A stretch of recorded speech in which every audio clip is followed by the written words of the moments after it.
Even as Devyani has been freed on bail, officials in the US continue to reiterate that standard procedures were followed during her arrest last week. Now, the US State Department is also emphasizing that the US Marshals Service was responsible for her actual arrest. Lorna Shadik now is getting us more details from Washington.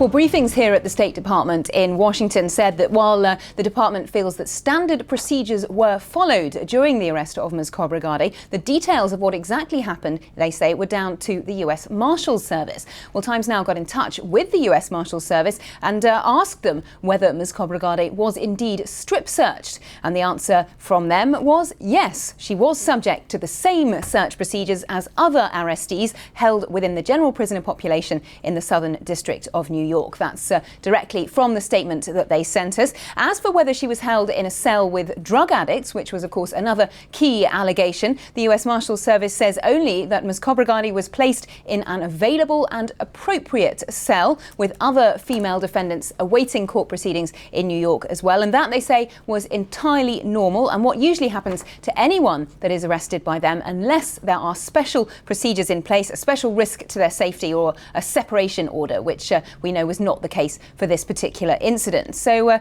the US Marshals Service here saying the entire process was carried out entirely in accordance with its directives and with its policy. So it's clear really from the statements that we've heard that neither the State Department here in Washington, which decided that the arrest was necessary, nor the US Marshals Service, which carried out the actual arrest, feels that there's anything out of the ordinary or unacceptable about the treatment handed out to Ms. Khobragade.